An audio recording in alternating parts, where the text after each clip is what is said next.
네, 자 묵상함으로 하나님 앞에 예배 드리겠습니다.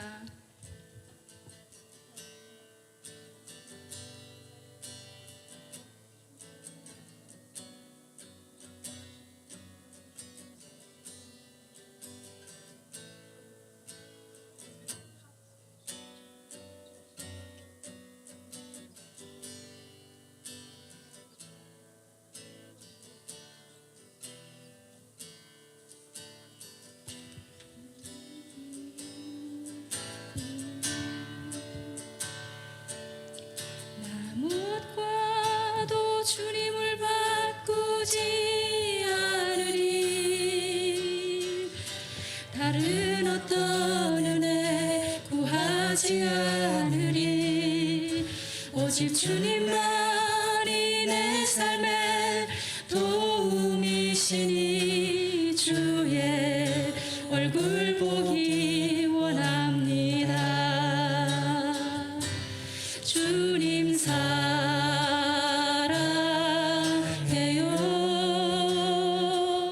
온 마음과 정성 다해 하나님의 진실한 친구 되기 원합니다. 나 무엇과도 주님을 바꾸지 않으리. 다른 어떤 은혜 구하지 않으리. 오직 주님만이 내 삶의 도움이시니 주의 얼굴 보기 원합니다. 주님 사랑해요.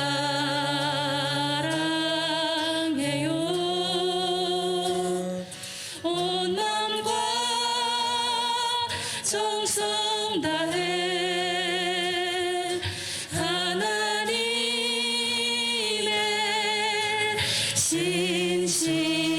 진실한 친구 되기 원합니다. 주님 사랑해요. 주님 사랑해요.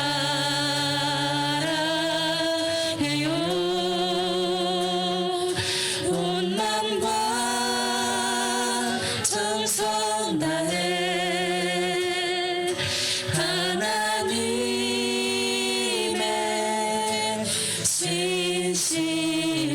진실한 친구 되기 원합니다.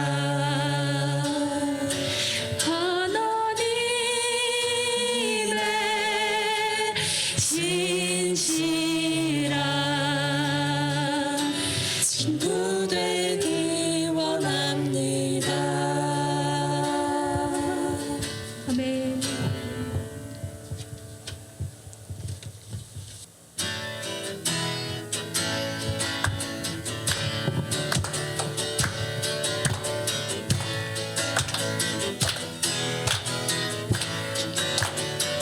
주 하나님 독생자 예수 날 위하여 오시었네. 내 모든 죄 다 사하시고 죽음에서 부활하신 나의 구세주 살아계신 주 나의 참된 소망 걱정 근심 전혀 없네. 사랑의 주는 갈 길이 또하니 내 모든 삶의 기쁨 늘 충만하네. 그 언젠가 죽을 때까지 주를 위해 싸우리라. 승리의 길 멀고 험해도 주님께서 나의 앞길 지켜주시리.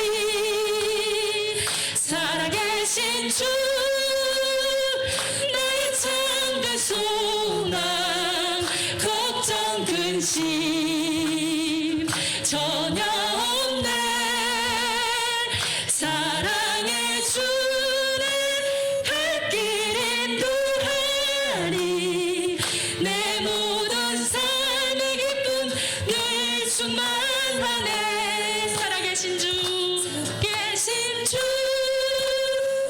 나의 참된 소망, 걱정 근심 전혀 없네. 사랑의 주를 발길 인도하니 내 모든 삶의 기쁨 늘 충만하네. 아멘. 아멘.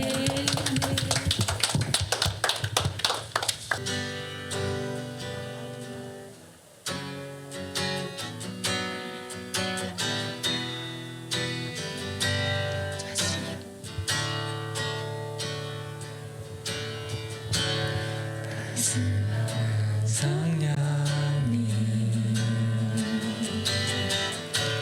마음으로 보내 내 몸을 감싸며 주어지는 평안함 만족함을 느끼네. 부르신 곳에서 나는 예배하네. 어떤 상황에도 나는 예배하네. 부르신 곳에서 나는 예배하네. 어떤 상황에도 나는 예배하네.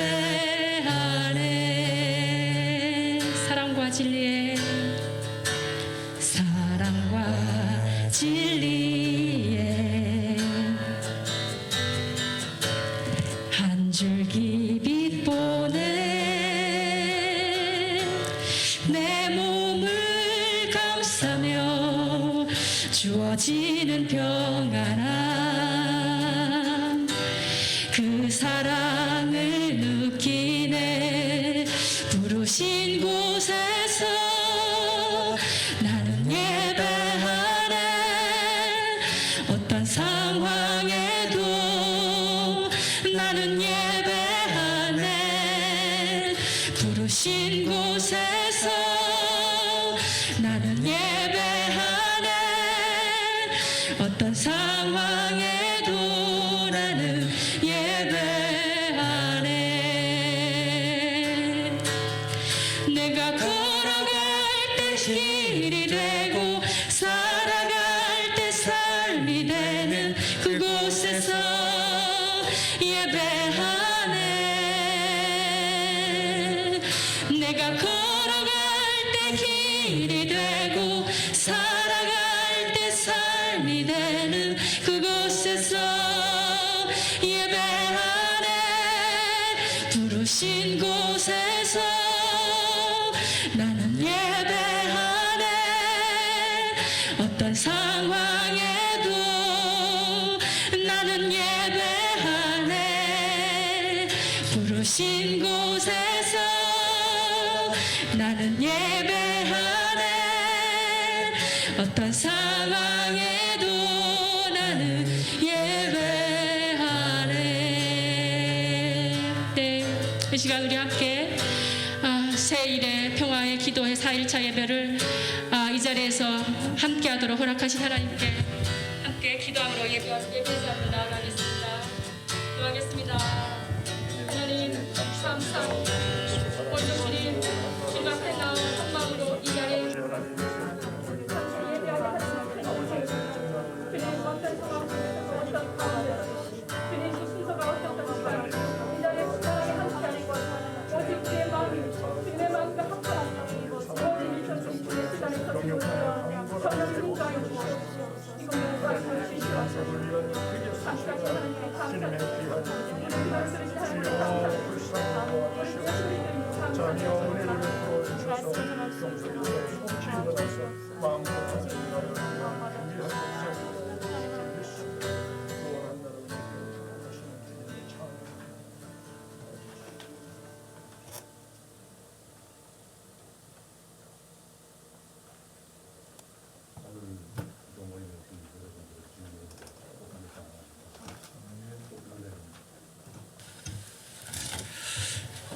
감사합니다.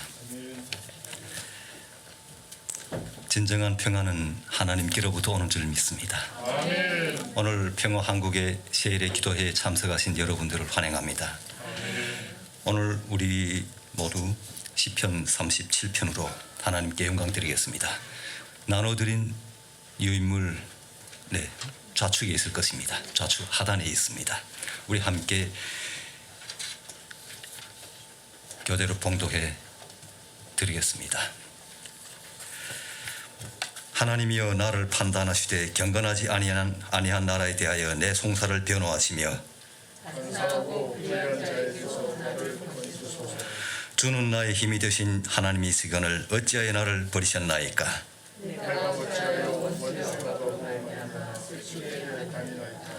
주의 빛과 주의 진리를 보내시어 나를 인도하시고 그런즉 내가 하나님의 제단에 나아가 나의 큰 기쁨에 하나님께 이르리이다.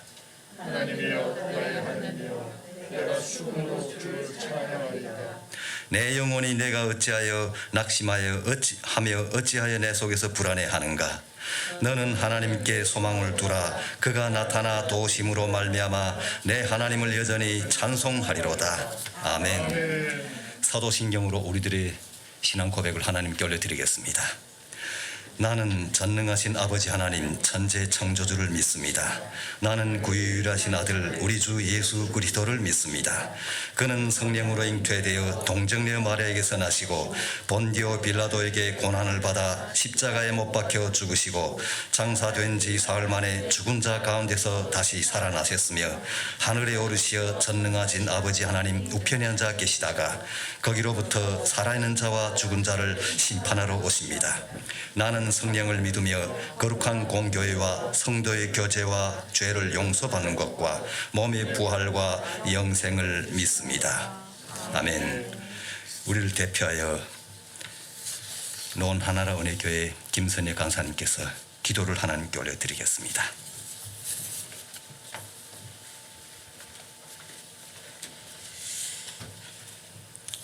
기도하겠습니다. 하나님, 두세 사람이 모인 곳에 주님께서 함께 하시겠다고 약속하셨으니 주님을 신뢰합니다. 이 공간에 충만하신 성령 하나님을 신뢰합니다. 모든 것들을 성령님께서 인도하여 주시옵시고 우리의 마음에 성령의 마음을 부어주시어서 우리가 드리는 이 예배가 하나님께서 보시기에 온전한 기쁨이 되는 그런 예배가 되도록 성령님 인도하여 주시고 다스려 주시옵소서. 새일에 평화 기도회가 4일차를 이제 논하나라 은혜교회에서 하게 되었습니다. 하나님, 모든 상황 가운데서 주님께서 도우시고 주님께서 준비케 하시고 주님께서 이 자리를 마련하여 주셨으니 주님의 뜻이 이 자리에 함께 있는 줄 믿습니다. 하나님, 우리의 마음들이 오직 하나님 나라와 뜻을 위하여서 하나가 되게 하여 주시옵시고 모든 일들이 합력하여서 선을 이루는 일에 우리의 에너지를 모으게 하여 주시옵소서. 주님, 더 어떻게 말씀을 올릴 말은 생각나지 않지만 하나님 이곳에 충만하게 함께 하셔서 우리의 마음과 이 공간과 드려진 예배가 온전히 하나님께 드려지기를 간절히 원하오니 이 자리에 충만하신 하나님 감사하며 찬양합니다.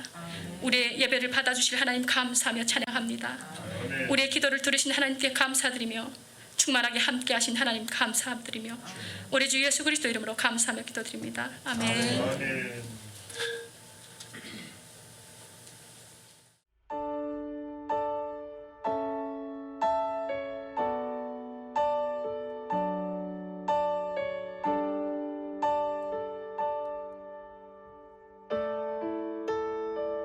태초에 하나님께서 창조하신 하나님 나라는 만왕의 왕이신 하나님께서 절대적 권위를 가지고 통치하시는 나라입니다. 그러나 인간의 죄로 하나님의 통치를 거역한 인간 세상. 그 결과 하나님 나라 속성은 상실되었습니다. 미움과 증오, 테러와 전쟁, 불의와 다툼, 거짓과 불평등이 자리 잡은 세상. 이제 우리는 회복되어야 합니다. 과거 하나님께서 예수 그리스도를 세상에 보내시어 죄와 사망에서 구속하시고 사도들과 함께 하나님 나라를 이 땅에 선포하심 같이 지금 그리고 앞으로도 우리를 통해 하나님께서 이루어 가시도록 우리는 하나님 나라를 선포하고 확장해야 합니다. 우리의 회개와 기도를 통해 하나님, 사람, 자연과의 회복을 통해 하나님 나라의 속성을 회복하여 한반도와 동아시아, 이를 넘어 온 열방에 이루어질 하나님 나라를 소망합니다.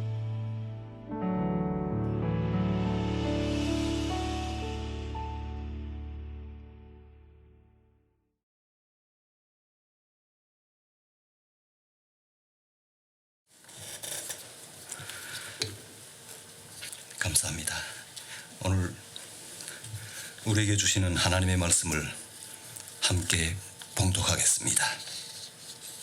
시작. 이 때문에 하나님께서 그들을 부끄러운 욕심에 내버려 두셨으니 곧 그들의 여자들도 순리대로 쓸 것을 받고 영리로 쓰며 그와 같이 남자들도 순리대로 여자 쓰기를 버리고 서로 욕행하여 음욕이 부릴 듯하며 남자가 남자와 더불어 부끄러운 일을 행하여 그들의 그릇됨에 상당한 보응을 그들 자신이 받았느니라. 또한 그들이 마음에 하나님 두기를 싫어하며 하나님께서 그들을 그 상실한 마음대로 내버려 두사 합당하지 못한 일을 하게 하셨으니 곧 모든 불의, 추악, 탐욕, 악의가 가득한 자요 시기, 살인, 분쟁, 사기, 악독이 가득한 자요 수군수군하는 자요 비방하는 자요 하나님께서 미워하시는 자요 능욕하는 자요 교만한 자요 자랑하는 자요 악을 도모하는 자요 부모를 거역하는 자요 우매한 자요 배약하는 자요 부정한 자요 무자비한 자라.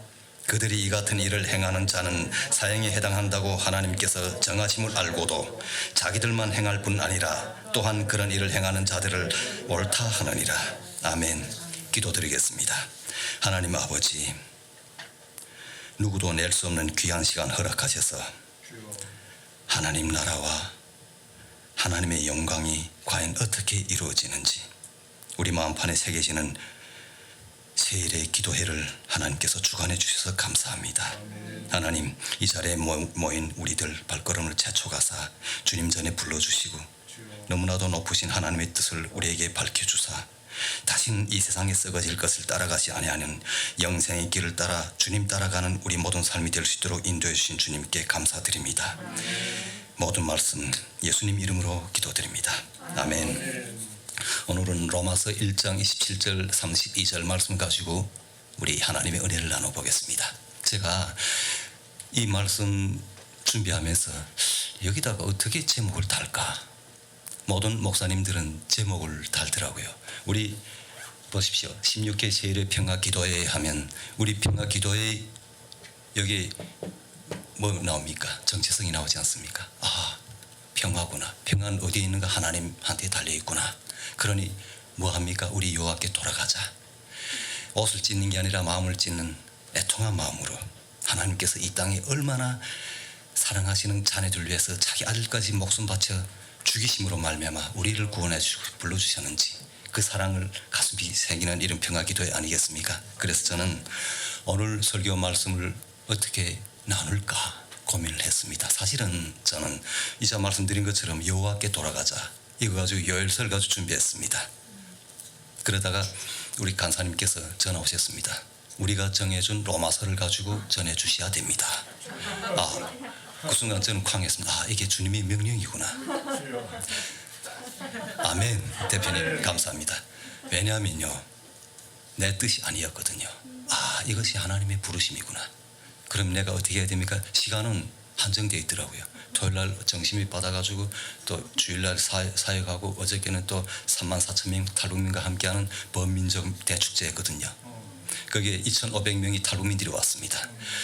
하나님께서 저 동토의 땅에서 불러주신 우리 탈북민 34,000원 왔지 않습니까? 그들 중에 10분의 1을 하나님께 드린다는 마음으로 준비한 행사였거든요. 25,000명이 오기는 처음입니다. 대한민국 역사상 95년 이후 고난이 강행군 시기 그렇게 300만이 굶어 죽으면서 저 땅을 버리고 다시는 안 가리라 도망쳤던 그 고향 땅을 돌이켜 보고자 2,500명이 모였다는 것은 하나님의 사랑과 구원의 역사가 아니면 도저히 이룰 수 없는 기적이었습니다. 저도 탈북민이지만은 그 자리에 놀랐습니다. 아니 어떻게 이 사람들이 올 수 있었는가?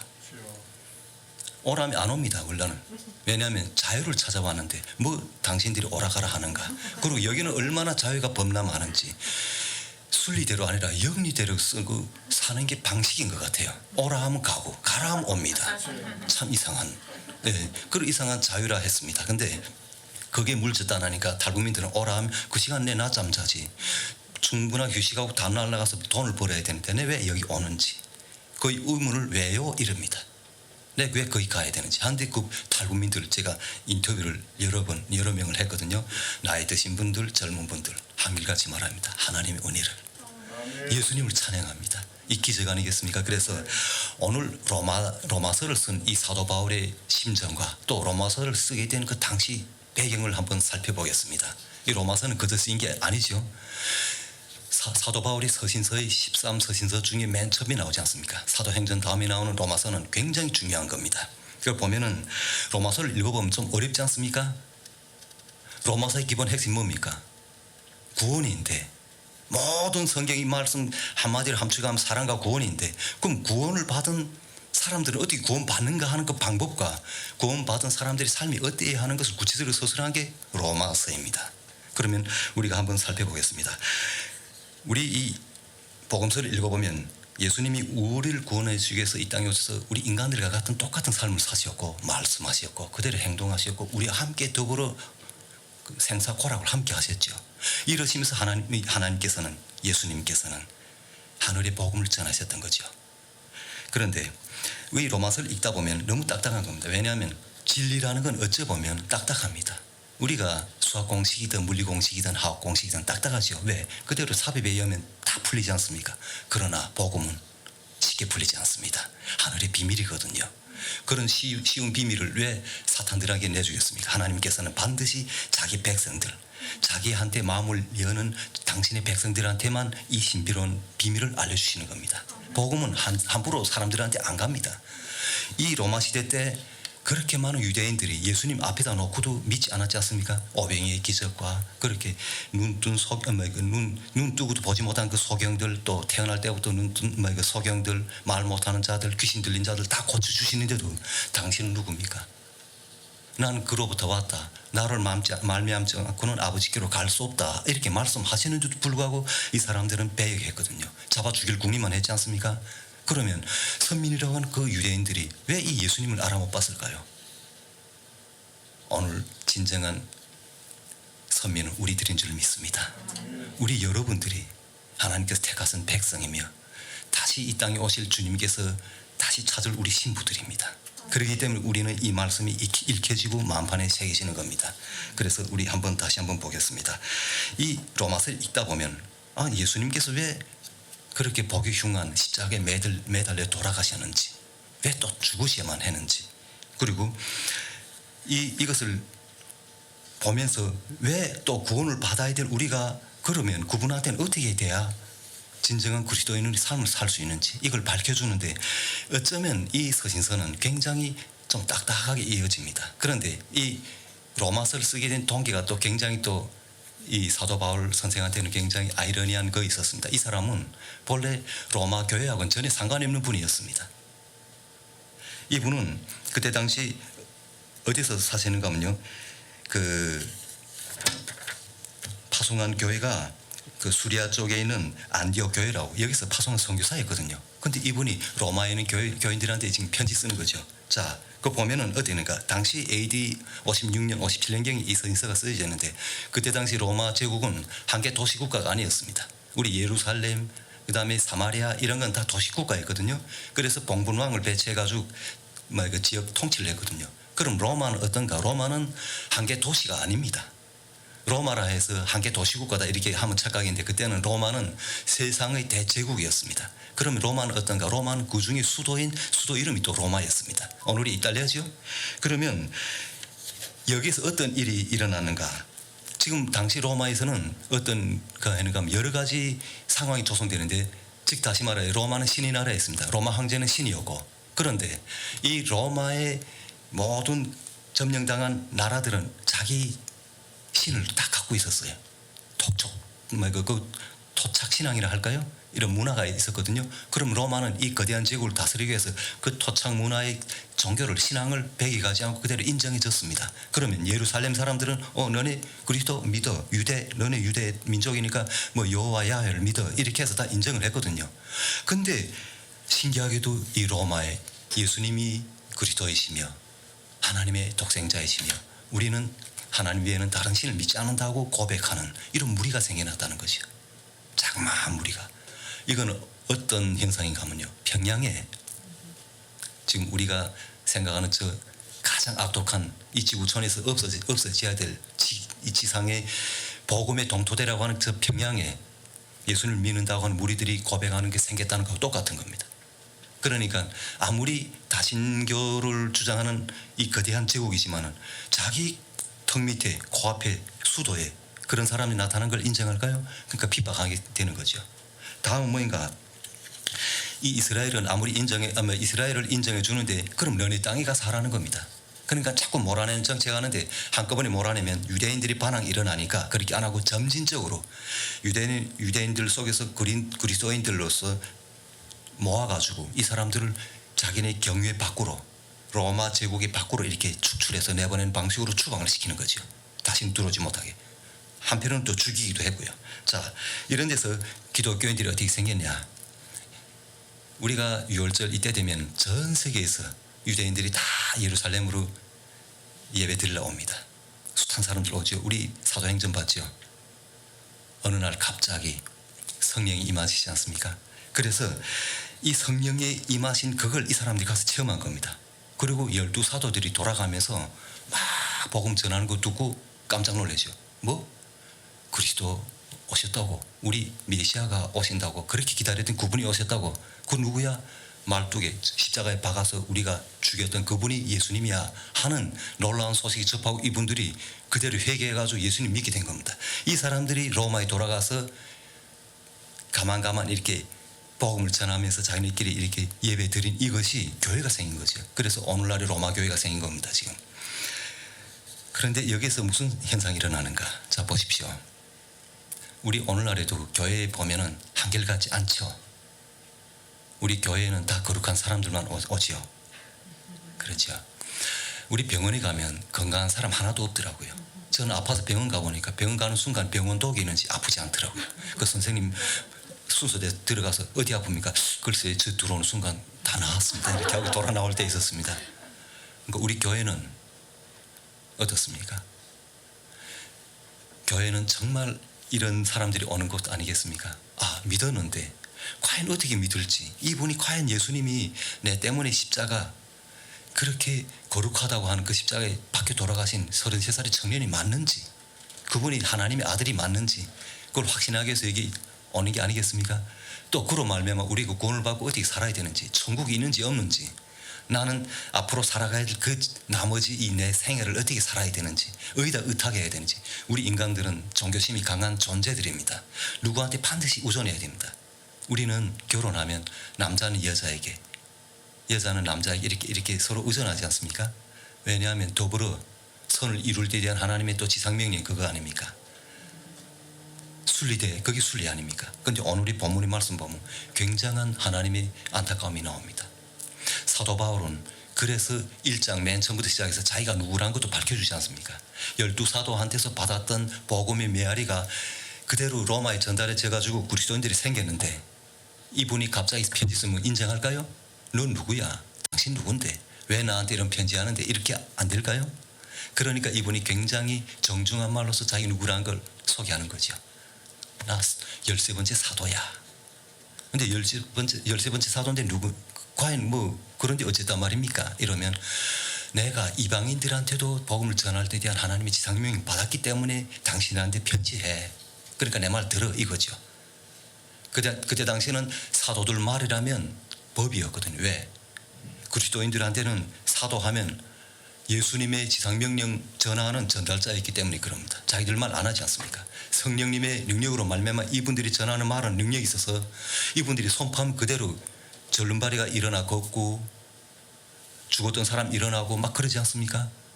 이 능력이 어디서 오는가 아는 거죠. 그러니까 그걸 체험했던 사람들은 이분들은 자기 인간적인 말 하는 게 아니구나 하니까 사도들의 말은 반드시 지키는 거죠. 그리스도인들은. 근데 이분이 로마에서는 하나도 모르는 생명부지로 이 사도 바울이라는 사람 편지하니까 믿지 않지 않습니까? 그러니까 이렇게 편지하는 겁니다. 나는 누구다. 1장에서 나오지 않습니까? 1장 1절로. 그래가지고 이걸 지금 사도 바울이 쓰면서 어떻게 하는가? 그때 특야교도 이방인과 유대인들하고 한 자리에 모여서 예배 드리는데 싸움이 안 나겠습니까? 우리도 보면은 우리 탈북민 교회입니다. 그러면 맨 처음에 우리는 탈북민들로서 한국 교회를 잘 접하지 못하고 모르다 나니까 한국 분들 오시면 다 이럽니다. 근데 어떤 분들 오시면은 즉 다시 말해요. 태어날 때부터 하나님 믿었던 분 그거 보고 모태신앙이라 하더라고요. 그분들 특히 20, 30년을 한 교회에서 권사로 섬기셨던 분들은 오셔서 지도사업 하시더란 말입니다. 우리들을 가르치려고 하고 함께 하려고 안 하고 뭐라고 말씀드리면 그거 아닌데 하고 지도사업 하시더란 말입니다. 지적하고. 그러니까 거기서 탈북민들은 또 탈북민들 또 자존심이 또 강합니다. 자존감은 있어야 되는데 자존심이 더 강해가지고 이거 뭔데 저 어머니 나한테 왜 저러는데 이러는 거죠. 그러니까 이거 똑같은 겁니다. 우리는 이 땅은 이방인으로 왔거든요. 사실은 북한에 살다가 몰래 도망쳐서 왔는데 그럼 이 땅의 문화와 또 우리 특히 생소한 이 신앙의 세계에서 굉장히 모르는 것도 많거든요. 저도 처음에는 성경 읽어보고 뭐가 뭔지 몰랐습니다.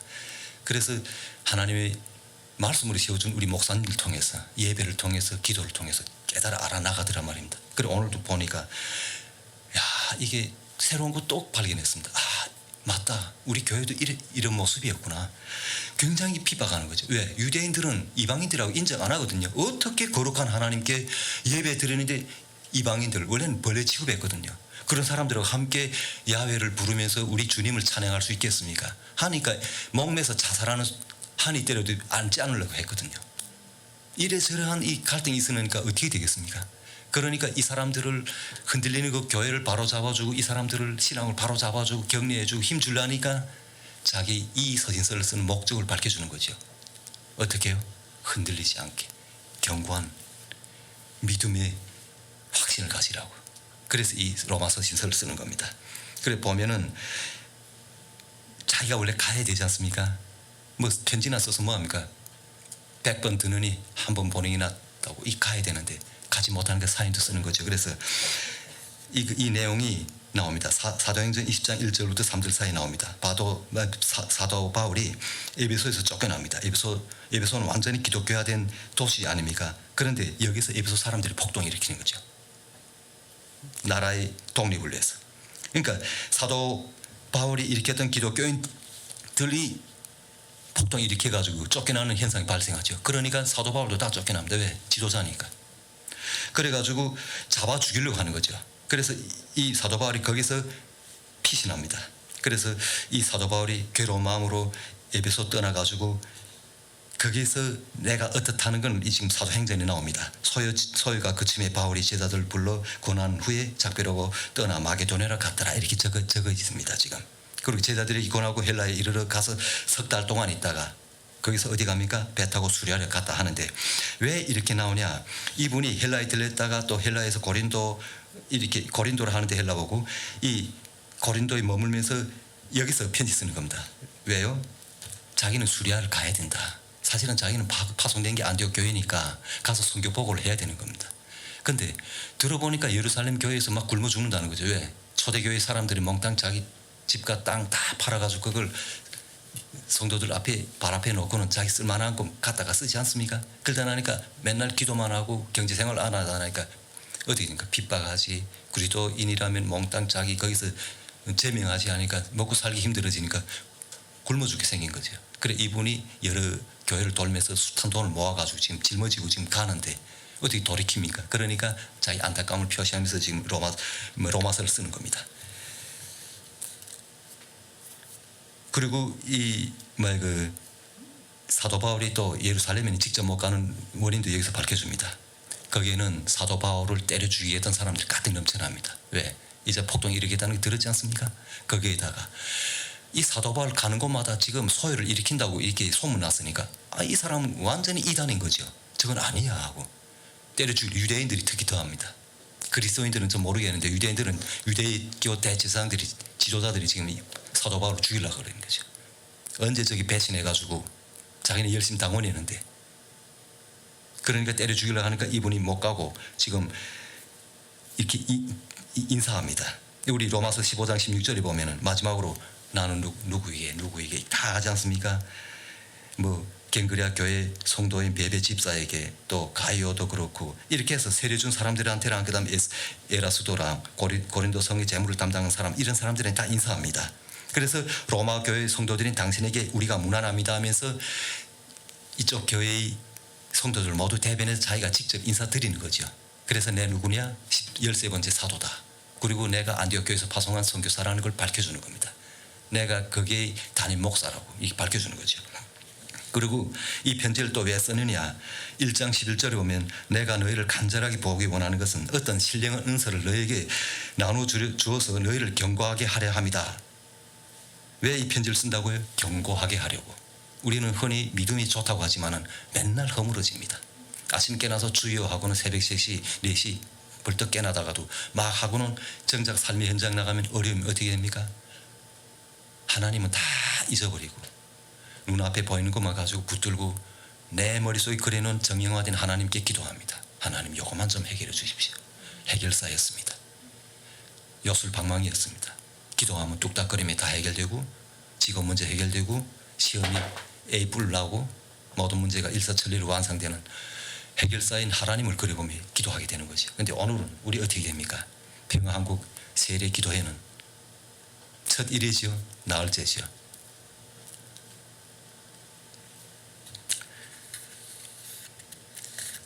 그래가지고 우리 들어보면 자기가 누구라는 거 편지 쓰면서 나는 이래서 13번째 사도인 바울이다 이렇게 하면서 어떻게 표현하는가? 나도 예수님의 부름을 받아 사도가 되었고 여러분들도 예수님의 부름을 받아 성도가 되지 않았습니까?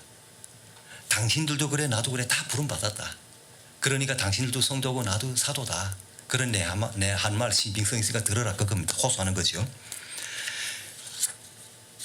자, 우리 여기서 쭉 보면은 복음에 대해서 쭉 설명하는데 이 복음 어느 날 문득 나타난 사상입니까? 이념입니까?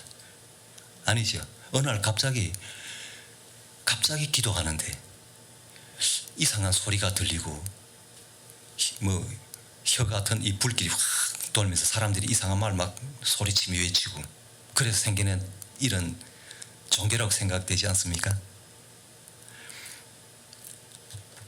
여기서 로마서에서는 이걸 분명히 밝혀줍니다. 기독교가 누구를 증언한가? 우리 기독교라고 하는데 사실은 기독교가 아니죠. 진리인데.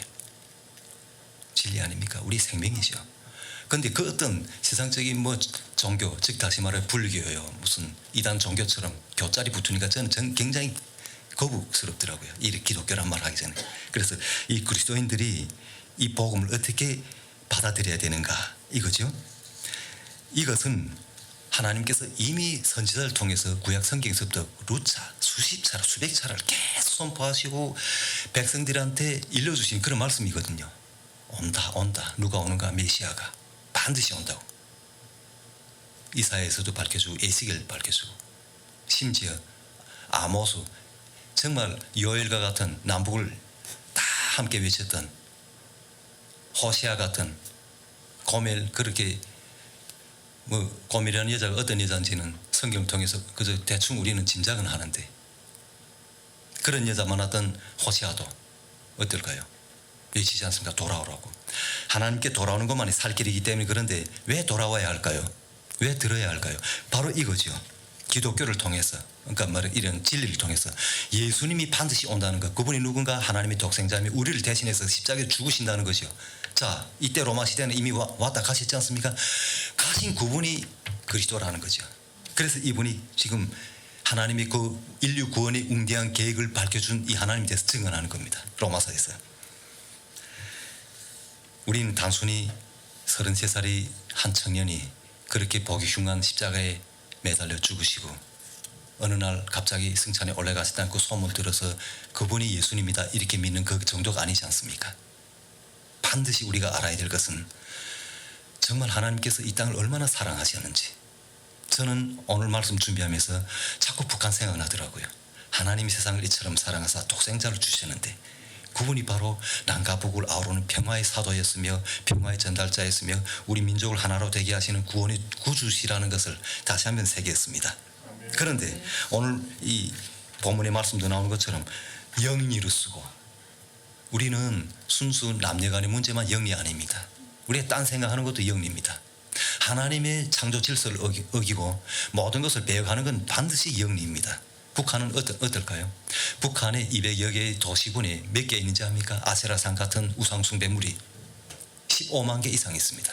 해방 후 1945년 8.15 이전에는 3089개의 하나님의 교회가 있었습니다. 대한민국 이 남한 땅이 얼마 있었는지 압니까? 200개도 못 돼 있었습니다. 그러던 땅이 오늘 어떻게 됩니까? 분명한 것은 하나님께서 오늘의 우리 분단의 역사도 허용하셨다는 겁니다. 굉장히 놀라운 것은 저는 1995년 이전과 이후를 다시 봤거든요. 굉장히 하나님이 놀라운 구원의 계획이 있습니다. 독일처럼 우리는 통일이 안 됩니다. 하나님 방법으로 하나님 때 하나님 시간표에 맞춰서 이 나라가 하나가 됩니다. 그때는 진정한 세례 평화가 올 것입니다. 어떤지 압니까? 전국에 45만 개 이런 교회가 같은 혁명사상 연구실이 있습니다. 45만 개. 우리나라보다 더 많지 않습니까? 저는 대한민국 와서 깜짝 놀랐습니다. 가는 곳마다 빨간불이 켜져 있습니다. 십자가였습니다. 제가 두만강건에서 도망쳤을 때 연길에 숨어 있었습니다. 한국 올려니까 오는 길이 맞겠지. 자살하려고 했는데 그때 저를 안내했던 국경경비대 군인이 저한테 와서 물어봤습니다. 형님, 아랫동네 가겠습니까? 아랫동네는 남한을 의미하는 말이었습니다. 야, 내가 거기 가려고 나왔지 않느냐 하니까 형님 나가서 저 빨간 십자가 있는 건물이라든가 거기 들어가서 한국에서 오신 선교사님 목사님 만나라는 거죠. 그 대뜸 십자가 소리 저는 야, 너 그러면 하나님 믿는가 물어봤습니다. 그러니까 아유 형님, 내가 보이지 않는 하나님 어떻게 믿어요 하고 피식 웃더라고요. 그 청년의 모습이 지금도 눈에 삼삼합니다. 그는 그 이후에 저하고 헤어져서 북한 다시 나갔다가 체포돼서 총살당했습니다. 그때 제가 하나님을 모르다 나니까 그거 뭐 십자가 이건 전혀 가당치 않은 소리였거든요. 거기 들어가야만 산다는 걸 저는 핍박했습니다. 그 친구를 미친 소리 한다고. 내 설사 여기서 굶어 죽어도 좋으니까 안 간다고. 그런데 내가 믿지 않고 보이지 않는다고 지금 고백하는 그 하나님을 내가 어떻게 믿는가? 너가 보고 인정했으면 내가 믿을 게 이것이었습니다. 그래서 한국 오는 길이 다 막혔죠. 그러다가 하나님의 은혜로 제가 목사님 만났습니다. 현지 목사님, 중국 목사님 만나서 예수님을 영접했습니다. 자, 우리가 삶의 현장에서 보면은 굉장히 순리대로 안 되는 게 많습니다. 내 왜 이게 계획하고 하나님께 기도했는데도 이 일이 안 될까?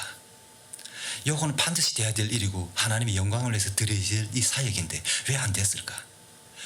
1년, 2년 아니면 혹은 6개월이라도 지나간 다음에 돌아보면 얼마나 놀라운 하나님의 계획이 있었는지 모릅니다. 섭리가 있었는지 모릅니다.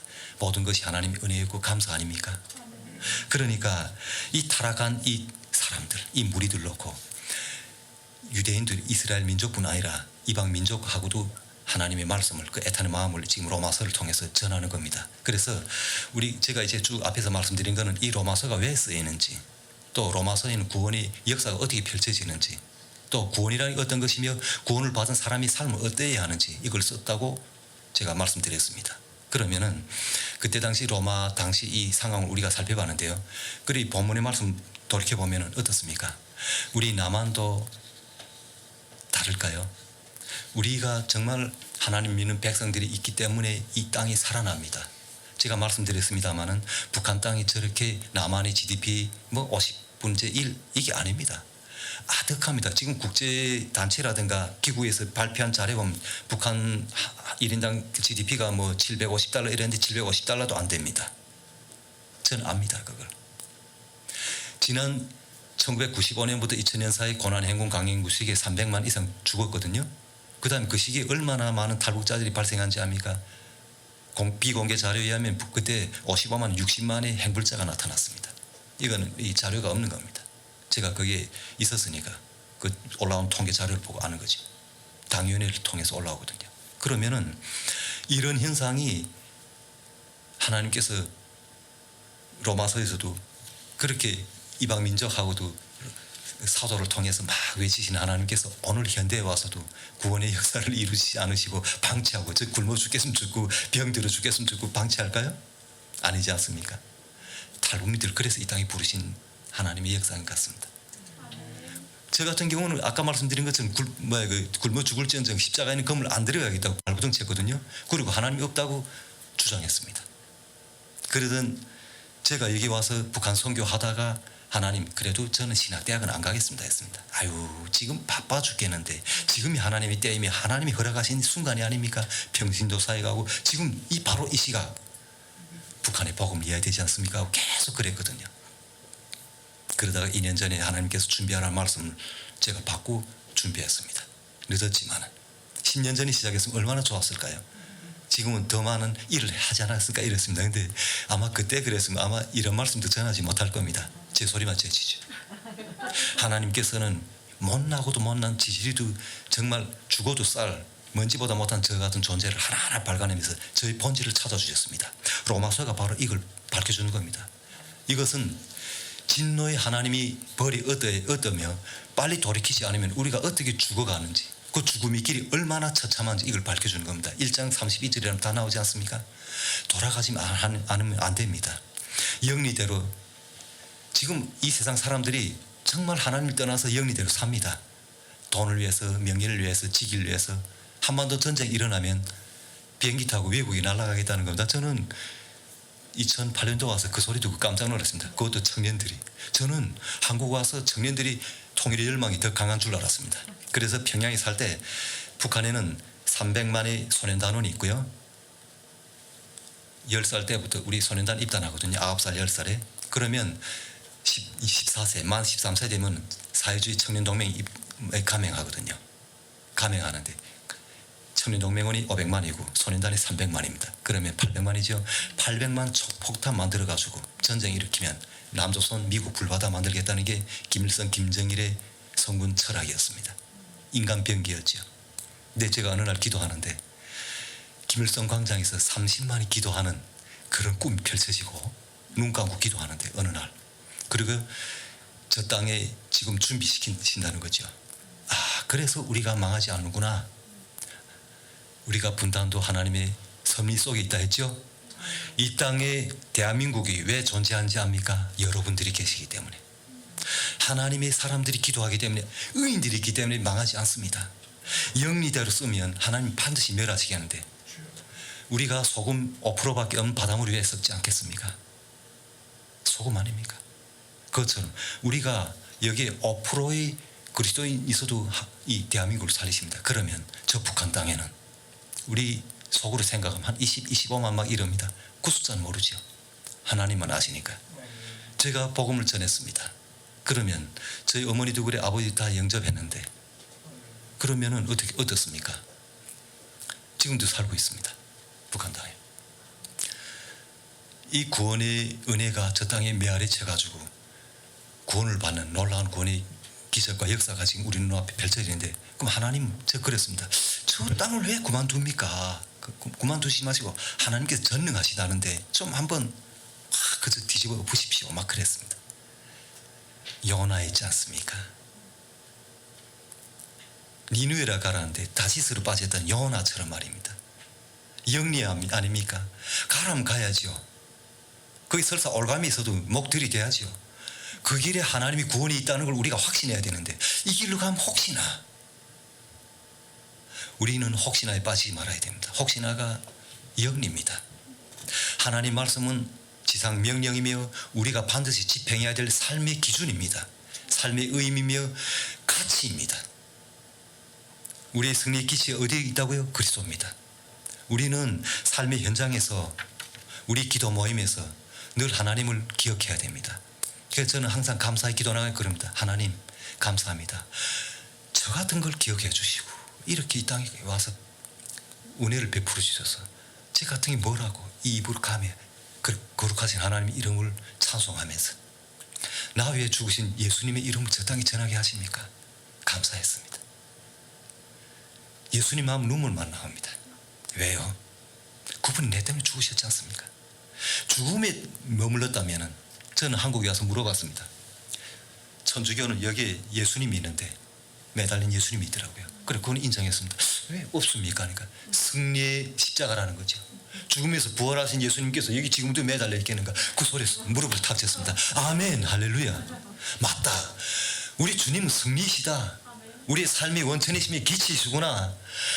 여기 아직도 매달릴 수가 없지. 하나님이 우편에 앉아 계시고 우리를 위해서 중보하시는 그분이신데 그럼 우리는 어떻게 해야 됩니까? 회개해야죠. 저 북한 땅의 사람들은 회개할 기회조차도 없습니다. 지금 지하 성도님하고 제가 연결하는데요. 어떤 데는 막 그럽니다. 요가지 그 코로나 걸리더라고요. 아니 평양만 터졌다고 우리 뉴스 나온다니까 아닙니다. 다 퍼졌습니다. 지금 몇 명 죽었다 나오는데 아닙니다. 6명 거짓말입니다. 믿지 않습니다. 그래 저보고 물어봅니다. 걸렸습니까? 나도 걸려서 괜찮아요. 일 없어요. 그랬거든요. 그러니까 어느 정도 아픕니까? 이렇게 아프다 하니까 야, 나 막 죽을 것 같습니다. 기침하지 막 이렇게 하는 게 막 겨우겨우 지금 저 통화하는 거죠. 얼마나 아픈지 막 하니까 막 심장이 쪼개지는 거죠. 저는. 근데 그러면서 하나님께 기도합니다. 이게 통화하면서도 하나님 왜 좀 빨리 좀 문 열어주셔서 우리 대한민국 사람들이 보내는 의료기기와 장비, 의약품 빨리 도착하게끔 좀 해주십시오. 막 이랬거든요. 근데 그분이 그럽니다. 그래 거기서는 어떻게 합니까? 우리 3차까지 예방접종 다 했습니다. 거기서는 왁진이라 그러거든요. 우린 백신이라 하지 않습니까? 저는 왁진이라 하거든요. 우리 3차까지 다 맞았다니까 그러면 덜 하겠네요. 그럼요. 감기처럼 쉽게 지나갑니다. 하는데 우리는 이건 뭔지 보드나무 가지 우려 먹어야지 한경피나무 껍질 우려 먹습니다. 무슨 복숭아나무 가지도 우려 먹는다는 거죠. 열이 떨어지니까 모르겠습니다. 그 잘난 거 먹어서 그런지 열이 조금 떨어진 것 같습니다. 이럽니다. 얼마나 아픈지요. 우리는 약 먹으라 먹습니까? 애들이 학교 안 가게 해서 코로나 걸렸다고 거짓말 하더라고요. 아빠 엄마한테. 이것도 영리인지 모르겠습니다. 너무나도 행복한 이 축복의 땅이 거저 이루어진 게 아닙니다. 우리의 믿음의 선조들이 여러분들이 기도하시므로 말미암아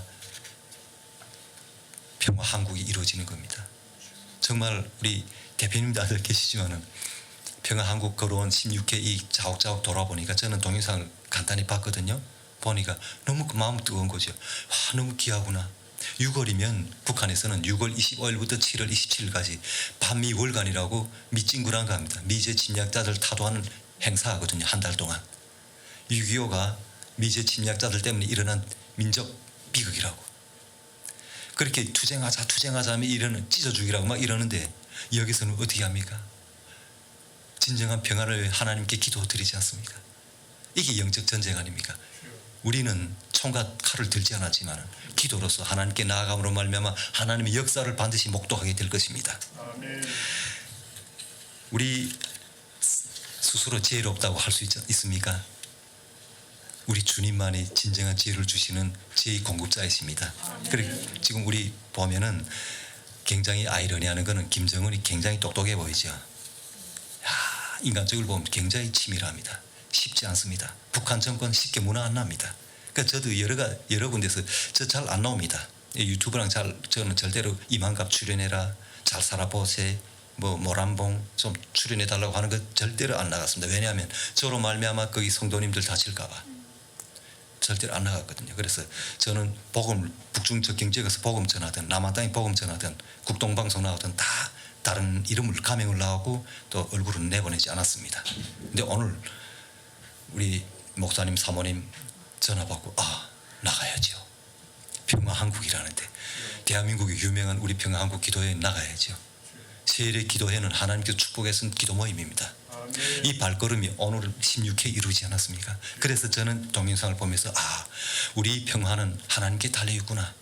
두 번 다시 6.25 같은 전쟁이 이 땅에서 일 안 합니다. 그래서 제가 말씀드리고 싶은 거는 김정은이 똑똑하지요. 굉장히 치밀합니다. 얘는 자본주의 사회도 살아봤고 발전된 소구물도 다 알고 있습니다. 남한도 다 알고 있습니다. 얘는 24시간 한국 TV 다 보고 있습니다. 우리하고 똑같습니다. 그래 놓고는 전체 2,500만 백성들한테는 몽땅 차단하고 있습니다. 왜요? 진리가 들어갈까 봐. 이 김정은이 제일 무서워하는 게 뭔지 압니까? 요즘 뭐 죽음의 백조랑 B1B 전략 폭격기랑 막 뜨고 그러지 않습니까? 그거 무서워하는 게 아닙니다. 복음입니다. 제가 그 땅에 있을 때 이걸 탄압했던 사람이기 때문에 알고 있습니다. 이게 얼마나 무섭냐면요, 이제 말씀드렸죠. 로마에 이방인들까지 그리스도인들이 그 복음을 접해봐 가지고 예수님을 구주로 영접하는 이런 놀라운 기적이 나오지 않습니까? 하물며 저 북한 땅이야. 우리 같은 똑같은 한국 사람들인데 머리가 나쁩니까? 아닙니다. 우리하고 똑같습니다. 하나 가리켜주면 이 눈치가 백단 돼가지고 열을 헤아립니다. 아, 맞다. 저는 통화할 때도 다 은닉을 하니까 도청되니까요. 그럼 그 사람 벌써 압니다. 아, 이 돈은 우리 한국 성도님들이 한 분 한 분 헌금해서 들어가는 하나님의 백성들의 돈입니다. 잘 소양하십시오. 당신이 쓰시고 어려운 이웃을 나눠 쓰십시오. 알겠습니다. 왜냐? 내 그 땅 갑니다.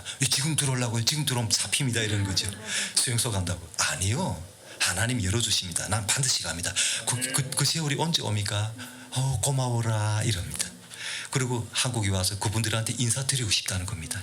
나의 인사를 전해주십시오 이럽니다. 그분이. 그러면서 고백하는 겁니다. 하늘의 아버지의 은혜입니다. 북한 사람들은 은혜라는 말 잘 쓰지 않습니다. 그런데 그분이 입에서 고백하는 게 은혜라는 말로 나옵니다. 이 누구 주셨습니까? 성령님이 주시는 거죠. 그러니까 하나님의 역사는 흐릅니다. 썩은 물은 고인다지 않습니까? 북한 현상이 바로 그거죠. 영리입니다. 멈춰 서 있습니다. 썩습니다. 시간이 갈수록 저기는 부패한 데서 악취가 나올 것이며 백성들이 스스로 깨달음이 오는데 어떻게? 복음으로. 아까 말씀드린 것처럼 복음을 제일 무서워합니다. 핵항공모함 엔터프라이즈 팀 스피릿 합동군사훈련 하나도 무서워 안 합니다.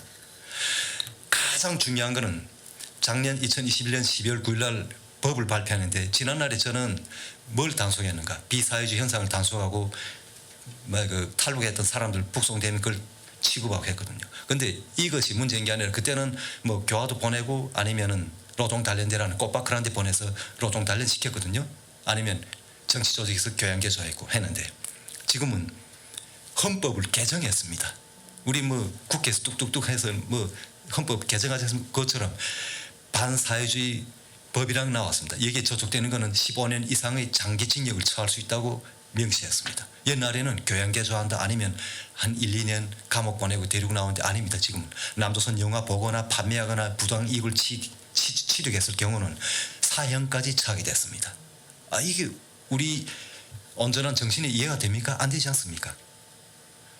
김정은 바로 이거 노리는 겁니다. 비사회주의, 반사회주의 현상이란 게 뭐겠습니까? 복음이란 말입니다.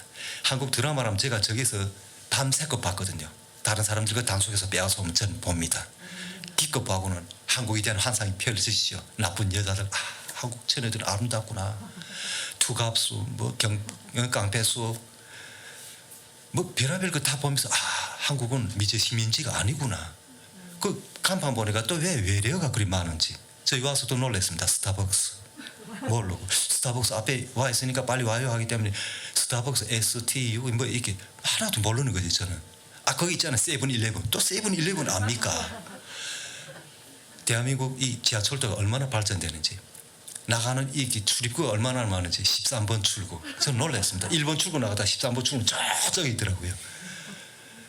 북평양은 지하평양이라 해서 지하철도를 굉장히 잘 꾸려놨거든요. 그리고 요란하게 선전합니다. 지하궁전이라고. 그러나 이것은 전쟁 준비용이거든요. 저는 대학을 나올 때 이거 공학을 배웠는데 터널을 배웠거든요. 그래서 우리는 한강을 지나갈 때 어떻게 합니까? 다시 철교 올라오죠.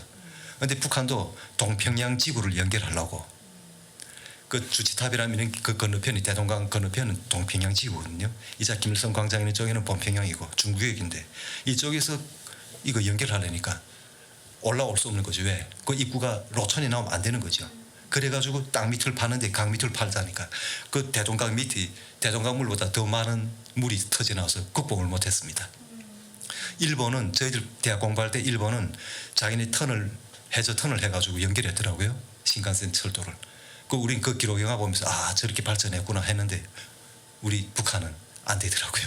그래서 끝내 건설 못했는데 그 건설 못하는 것도 또 일리가 있더라고요. 그것도 하나님이 다 막으시는 것 같습니다. 아이고, 너네 아무리 땅 깊이 파서 몇 미터인지 압니까? 150m 들어가야 됩니다. 에스컬레이터 타면 한 5분 내려갑니다. 쭉.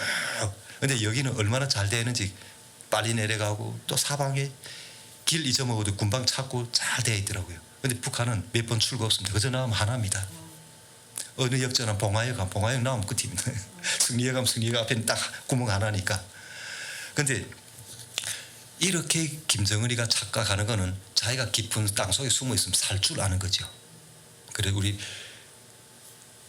평화 한국 우리 기도 멤버들 우리 스태프분들 더 기도해 주십시오. 북한 땅은 절대로 하나님 버리신 땅이 아닙니다. 동토의 땅이 아닙니다. 하나님의 동산입니다. 하나님께서 반드시 자기의 의와 영광을 이루실 하나님 백성들이 살고 있는 땅입니다. 2,500만을 위해서 우리가 기도해야 될 줄로 믿습니다.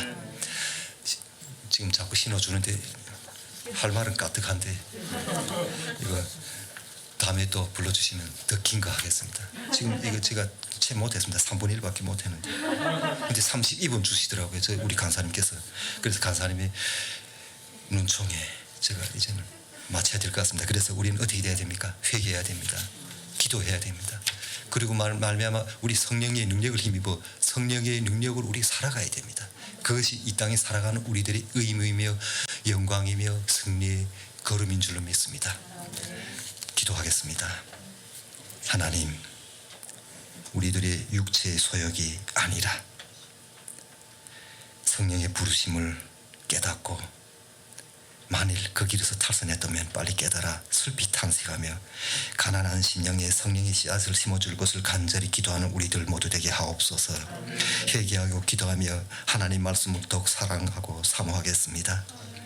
성령의 거룩한 열매를 훔치려고 호시탐탐 노리고 있는 마귀의 계략을 성령의 능력으로 물리칠 수 있는 자 되게 하옵시고 하나님 말씀 따라 성령에 충만하여 좋은 열매로 가득한 삶으로 하나님께 영광 드리는 주님의 종 되게 하옵소서. 오늘도 평화 한국을 승리의 기치로 인도하시는 예수님의 이름으로 기도드립니다.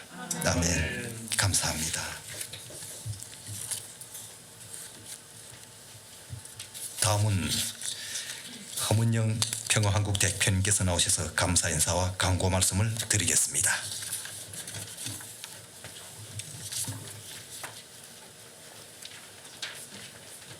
제16회 세일의 평화 기도회를 지난 16년 동안 이끌어 주신 하나님께 다시 한번 모든 영광과 감사를 올려드립니다. 또 이렇게 해마다 함께 해주시는 노원 한나라 은혜교회, 오늘 이 자리에 아프셔서 참석 못하셨지만 김성근 목사님, 또 말씀 전해주신 우리 김 전도사님, 그리고 찬양 인도해 주신 우리 전도사님, 또 최금희 사모님께 깊은 감사를 드립니다.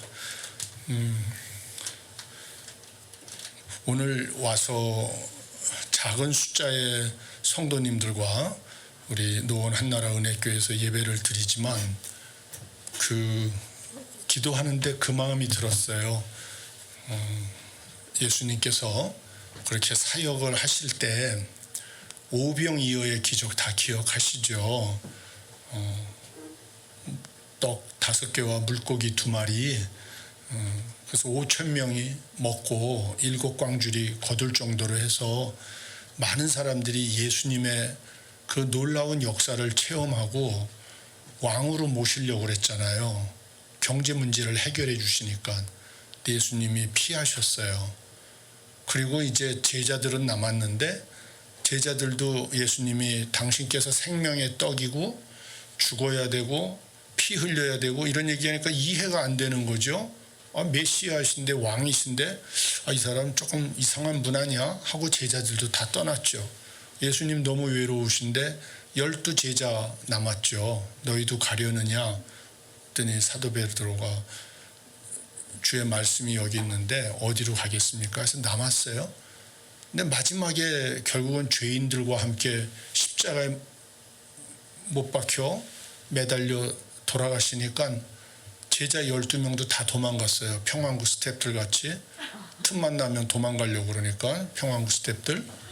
그런데 우리 권사님들이 오늘 여기 와 앉아 계시는 모습을 딱 보면서 십자가에 못 박혀 돌아가신 주님 앞에 남아있던 분은 제자들이 아니고 예수님의 어머니 성모 마리아와 또 막달라 마리아, 그 예수님께 은혜를 받은 그 몇몇의 여인들이 남아있었죠.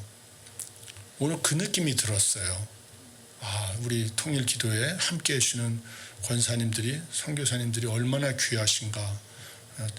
또 하나님께 감사드린 것은 오늘 이 자리가 복음 통일이 된 거죠.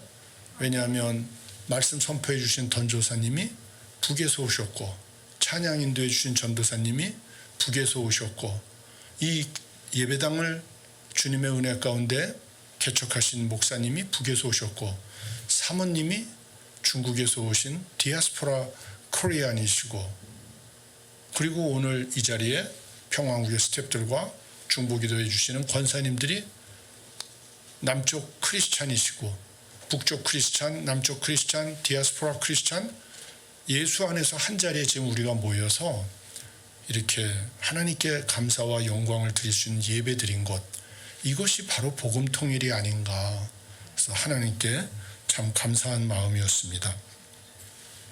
목사님께서 전도사님께서 시간에 쫓기셔서 짧게 말씀을 해주셨는데, 제 감사 시간은 자꾸만 길어지는 것 같아서 너무 미안해요. 전도사님, 다음에는, 내년에는 제 시간 아예 없앨 테니까 마음껏 하십시오. 근데 그래도 우리 전도사님들 이렇게 웃으셔서 감사한데, 좋은 단체는 웃음이 있대요. 근데 우리 스태프들은 지금 전혀 안 웃고 있거든요. 나쁜 단체는 웃음이 없대요. 저들의 평소에 저에 대한 마음이 어떤지 지금 느껴지는 거죠. 이쪽은 계속 웃는데 얘네들은 지금 째려만 보고 있어요. 근데 아까 했던 얘기인데, 밥 먹으면서 하도 우리 스태프들이 진지해서 제가 이런 얘기를 했어요. 좀 어려운 질문 드려보겠습니다. 삶은 무엇이죠? 삶이요? 다를 수 있겠지만은 주님 안에서 생각할 때 삶은 거룩이라고 생각합니다. 삶은 거룩이다. 구별된 삶을 사는 것이다. 구별된 삶을 사는 것이다. 감사해요. 그게 정답인데, 남쪽에서는 그렇게 얘기 안 하고 삶은 달걀이다. 찜질방에 가면 삶은 달걀 이렇게 써 있어요. 삶은 달걀이다. 찜질방에 가면, 혹시 전도사님 찜질방 가보셨죠? 그 다음에 한번 삶은 달걀이 있나 한번 보세요. 그리고 사모님께 삶은 달걀이니까 좀 사라시라고. 일부러 좀 흰소리를 했습니다. 너무 진지해서. 감사한 것은 오늘 목사님께서, 전도사님께서 주셨는데, 그 북한에 김일성 동상이 16만 개나 있다. 저는 그거 깜짝 놀랐어요. 16만 개. 그 다음에 그 혁명사 연구실, 김일성, 김정일 사상연구실이 45만 개나. 그래서 저는 교회를 지금 남쪽에 12만 개가 있다고 그러는데, 코로나 때문에 지금 많이 또 개척교회들이 문 닫았다고 그래요. 그럼 북한하고 우리가 진짜 복음 통일을 하려면 북한보다 복음이 더 강해야 되는 것 아니냐, 주체 사상보다. 많은 분들이 북한 때문에 통일이 안 된다고 그러는데, 저는 제가 기도하고 주님께 받은 것은 너네 때문에 안 된다고 저는 기도로 응답을 받았어요. 김일성, 김정일, 김정은 때문에 통일이 안 되는 게 아니고, 우리 남쪽이 통일할 준비가 안 되어 있기 때문에, 자세가 안 되어 있기 때문에. 무슨 말씀 때문에 그렇게 받았냐면, 형제 눈 속에 티끌을 보기 전에, 빼기 전에 네 눈 속에 들보부터 보고 빼내라. 우린 북한이 잘못됐다는 비난은 너무 잘해요. 근데 우리가 잘못하고 있는 점에 대해서는 관심이 없어요.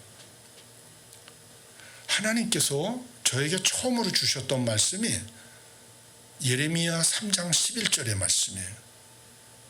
여호와께서 이르시되 패역한 이스라엘이 패역한 유다보다 의로우니라. Faithless Israel is more righteous than unfaithful 유다, 북이스라엘. 솔로몬 이후에 이스라엘이 나눠졌는데 남유다와 북이스라엘로. 솔로몬의 아들 르호보암이 통치하던 남유다는 유다 지파와 베냐민 두 지파밖에 안 돼요. 나머지 10지파는 여로보암 장군이 이끄는 북이스라엘이 됐어요.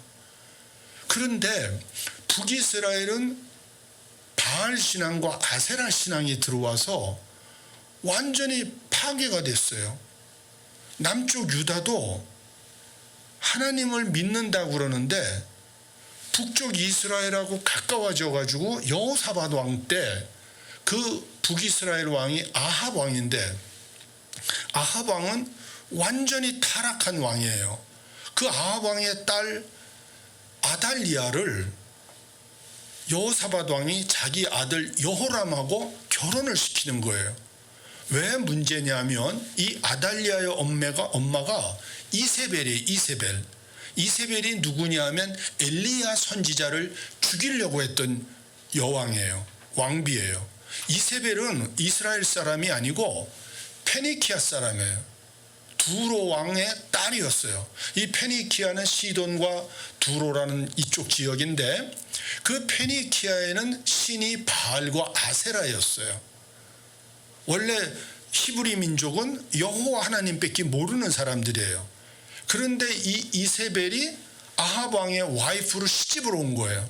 시집 오면서 바알 신앙과 아세라 신앙을 갖고 들어온 거예요. 풍요의 신 바알과 음란의 신 아세라를 끌고 들어온 거예요. 그래서 북이스라엘의 신앙이 완전히 망가진 거예요.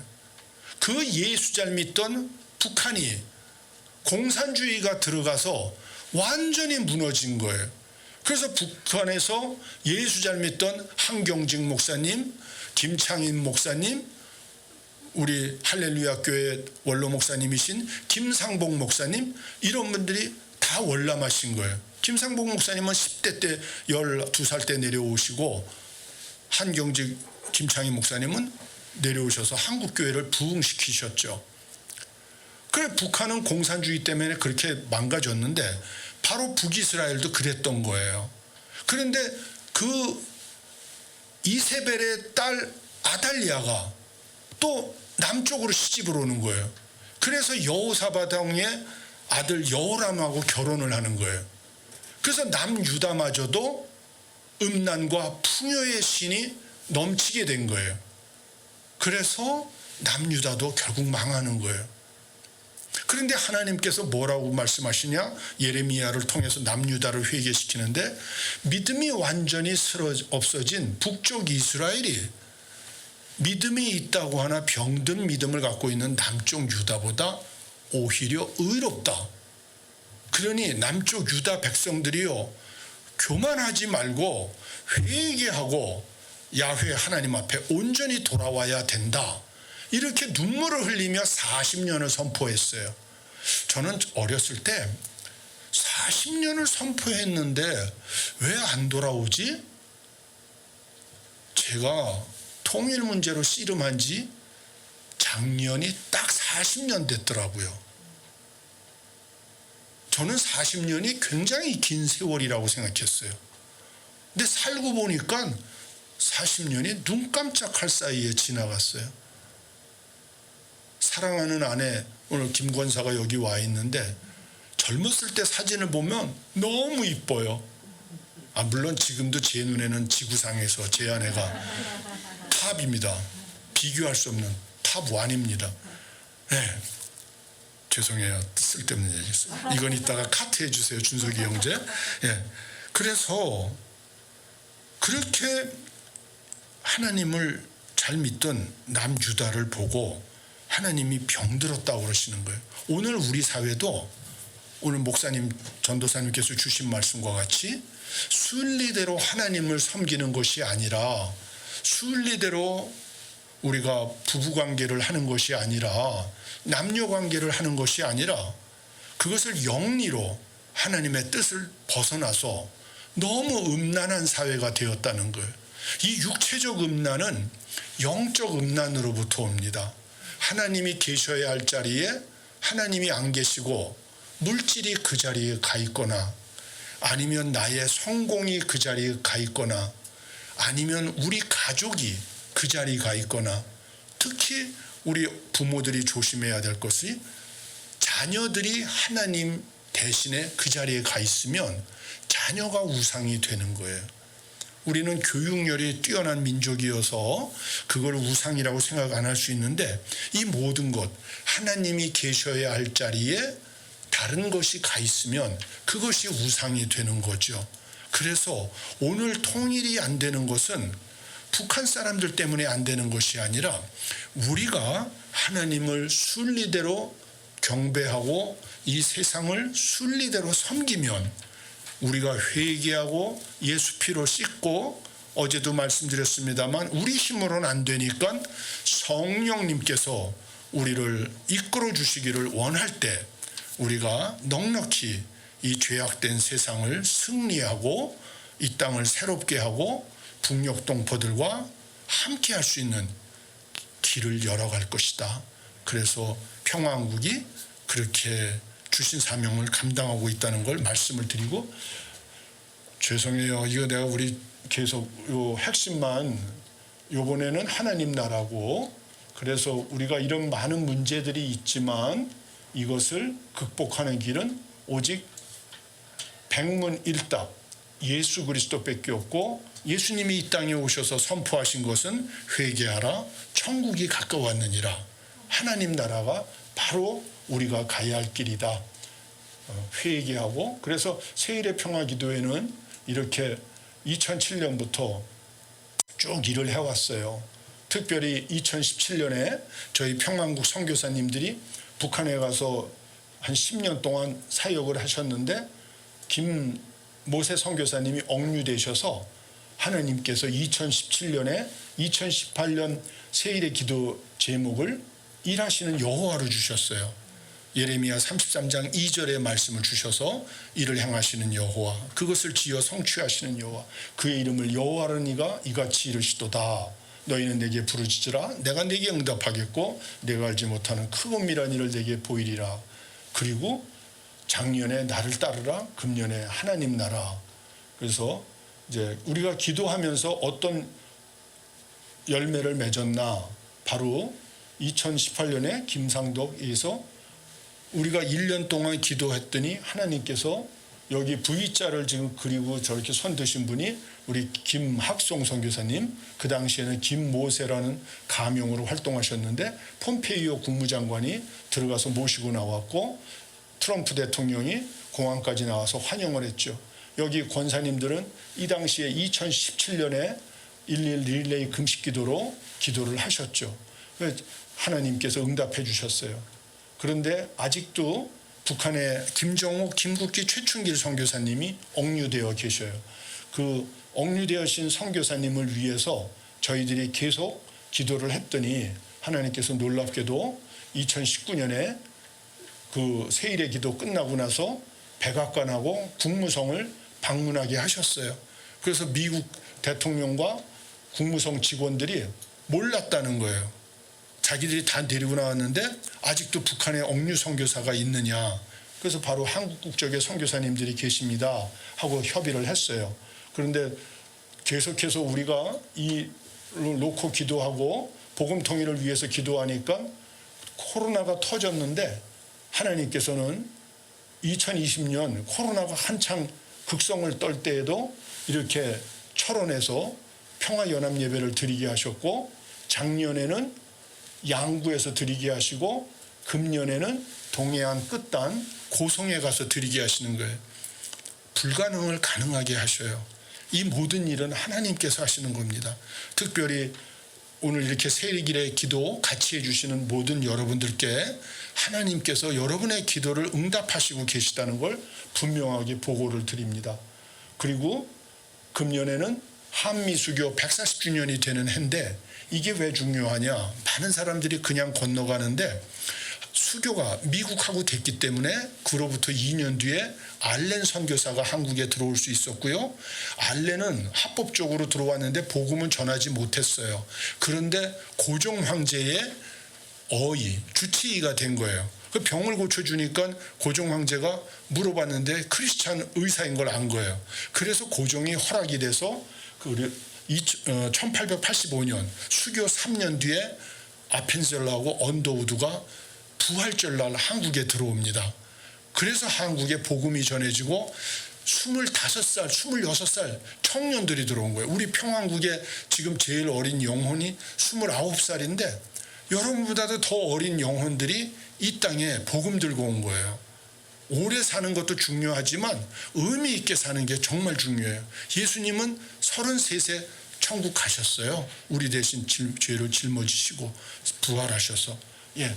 바로 그 역사, 그 뒤로 3,000명이 이 땅에 선교사님들이 들어옵니다.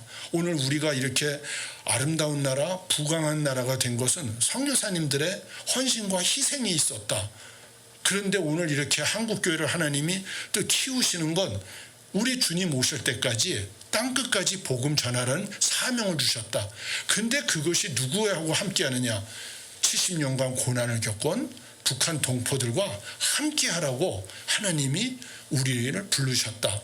그 증거가 바로 노원 한나라 은혜교회라고 저는 확신하는 겁니다. 중국과 미국이 다투고 있는데 미국하고도 친해야 되지만 중국도 왜 우리가 복음을 전해야 되느냐? 북한 동포들이 예수를 영접하게 되는 건 90% 이상이 조선족 선교사님들과 한족 목사님들이 들어가서 보따리 장사하면서 복음을 전하기 때문에 하는 거예요. 우리는 세속 정치에 너무 휩쓸릴 것이 아니라 하나님 나라 관점에서 왜 중국을 복음화해야 되나? 왜 중국 사람들한테 고마워해야 하나? 잘 생각해 볼 필요가 있습니다. 근데 정말 이건 하나님이 하시는 일이다. 정말 이 귀한 자리에 오늘 넷째 날을 하나님께 감사와 영광을 올려드릴 수 있게 하신 하나님께 영광 돌리고요. 다시 한번 이렇게 복음 통일을 맛볼 수 있게 해주신 주님을 찬양하고 교회를 함께 해주신 우리 김성근 목사님, 최금희 사모님 다시 한번 감사드립니다. 모든 영광을 하나님께 올려드립니다.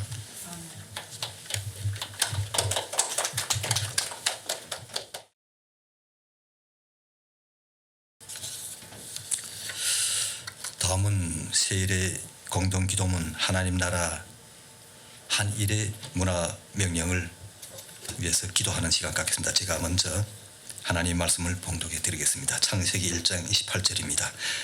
하나님이 그들에게 이르시되 생육하고 번성하여 땅에 충만하라. 땅을 정복하라. 바다의 물고기와 하늘의 새와 땅에 움직이는 모든 생물을 다스리라 하시니라. 아멘. 우리 모두 함께 읽으면서 하나님께 기도로 나아가겠습니다. 창조주 하나님, 온 우주 만물을 창조하시고 역사를 주관하시며 열방을 통치하시니 모든 영광과 찬양을 올려드립니다. 사단의 유혹에 빠져 불순종하고 타락한 인류를 구원하기 위해 독생자 예수님을 보내주시고 연약한 저희를 택하여 하나님 나라를 확장하는 특권과 사명을 주심에 감사드립니다. 세상의 소금과 빛이 되라고 하신 주님의 뜻을 이해하지 못하고 교회와 세상을 분리하며 적극적으로 사랑을 실천하지 않았음을 회개합니다. 사회는 점점 더 타락하여 거짓, 부패, 음란으로 빠지게 되었고 저희도 세상의 가치와 타협하여 죄의 유혹에 넘어짐을 고백합니다. 모든 곳에서 하나님이 진리와 사랑, 공의와 화평을 이루게 하소서. 세상 풍조에 물들거나 동조하지 않고 주님께서 주신 문화 명령에 순종하여 하나님 나라를 더 힘차게 확장할 수 있도록 용기와 믿음을 더하소서.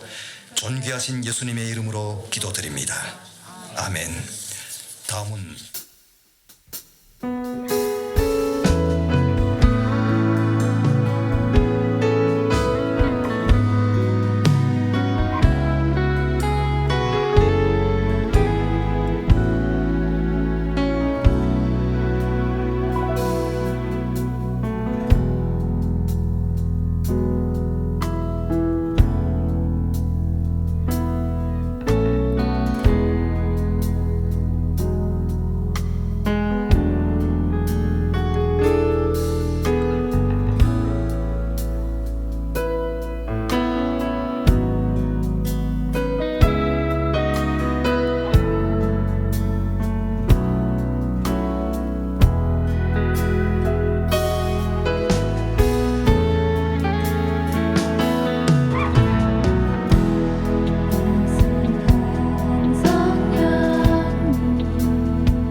기도하겠습니다.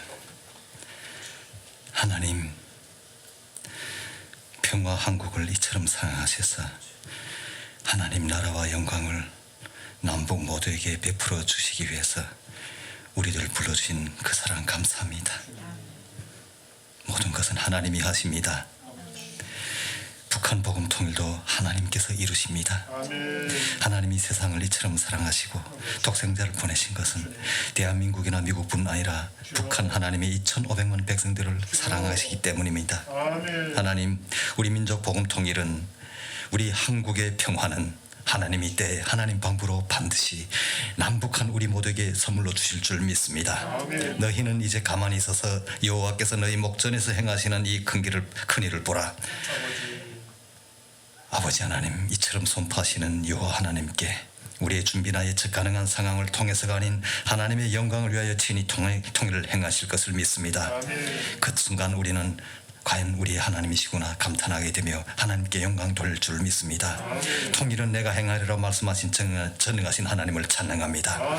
통일을 향해 또 통일을 통해 하나님의 하나님 되심을 대한민국 온 백성과 세계 열방 가운데 나타내실 주님을 찬양합니다. 감사드리며 예수님 이름으로 기도드리옵나이다. 아멘. 감사합니다.